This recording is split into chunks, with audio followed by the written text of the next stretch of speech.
আল্লাহ তাআলা তার রাসূলকে কেন পাঠালেন? আমার রাসূল কি শুধু হুজুর ছিলেন?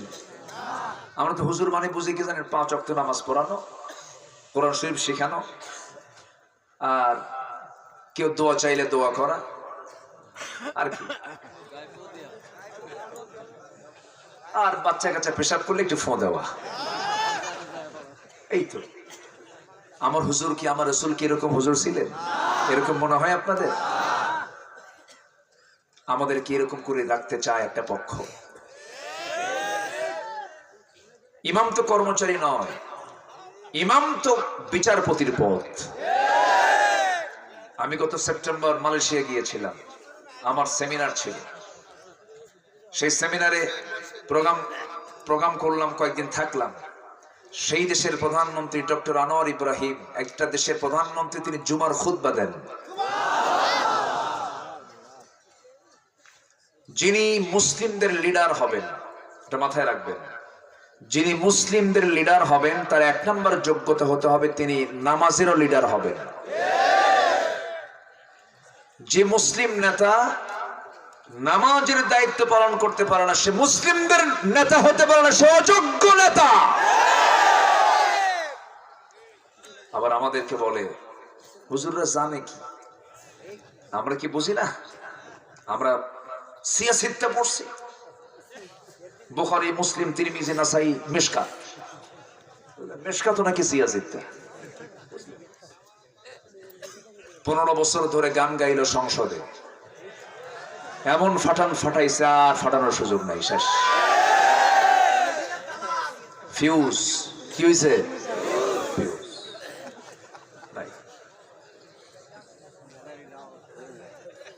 সম্মানিত ভাইয়েরা, সম্মানিত বন্ধুগণ, আবার আরেকজন বলে আগামীকাল ঈদুল আজহার জানাজা নামাজ। এটা হচ্ছে মুসলমানদের লিডার, মুসলমানদের নেতার জ্ঞান কি এরকম হওয়া উচিত? কোরআন তেলাওয়াত করতে দিলে তো শয়তানও বুঝবে না, কোরআনটাও পড়তে পারে, আছে না নাই? আসসালামু আলাইকুম, বিসমিল্লাহির রহিম, আল্লাহর নাম একটা রহমান, সে বাদ দিয়ে দিচ্ছে, যা, ওটা শর্টে মারছে। যোগ্যতা, আমি কি কথা বলবো? শোনেন, নেতা নির্বাচন করতে গেলে খুব ভাবতে হবে, কিন্তু এই নেতা হাসরে উঠবে। ইয়াওমা নাদউ কুল্লা উনাসিম বিইমামিহিম, সেদিন প্রত্যেক ব্যক্তিকে তার নেতা সহ ডাকা হইবে।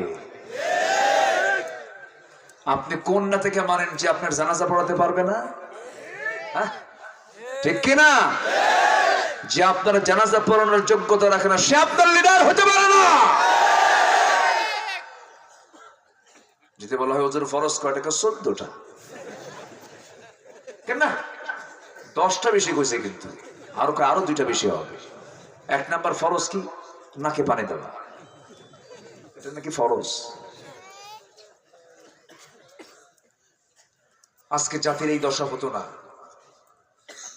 18 কোটি মুসলমানই কোরআন সহি করে পড়তে পারত যদি শিক্ষা কারিকুলামকে যদি সাজানো হতো, ঠিক কিনা? এটা মাত্র 3 মাসের ব্যাপার। কয় মাস?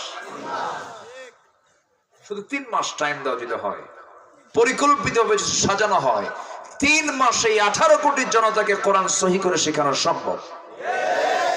আমি কি ভুল বলতেছি?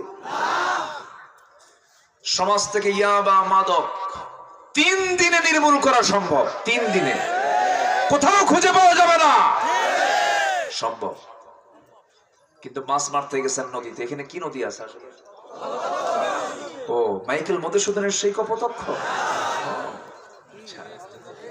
যে নদীকে সামনে রেখে মাইকেল মধুসূদন তিনি গান, অনেক কবিতা লিখেছেন। যদিও বেচারি হিন্দু থেকে খ্রিস্টান হয়েছিলেন না। কবিরা তো পাগল হয় একটু। আমাদের পাগলা নজরুল তো কিছু পাগলামি করেছেন। তুমি নারী তাই চেয়ে থাকি, সে মোর কি অপরাধ? দেখছেন, মেয়েদের দিকে চাই থাকা যাবে, পাগল কিছু থাকে না।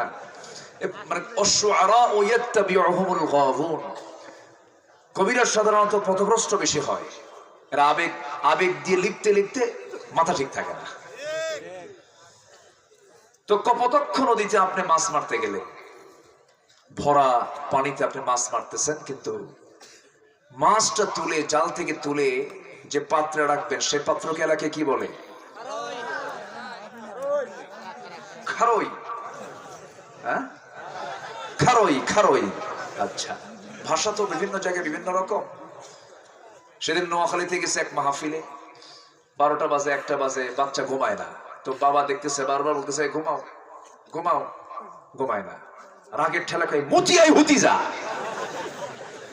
মতিয়াই হুতিজা, মানে পেশাব করে তাড়াতাড়ি শুয়ে পড়, মতিয়াই হুতিজা। ভাষা যে কত, কে দিয়েছেন বলেন তো? কে দিয়েছেন? আল্লাহ দিয়েছেন।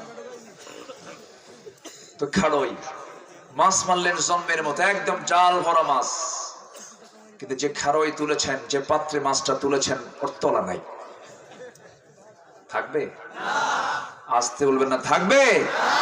থাকবে না। আমার দেশে সবই ছিল, সবই আছে, কিন্তু তলা নাই, খালি পাসার পাসার পাসার। ঠিক কিনা?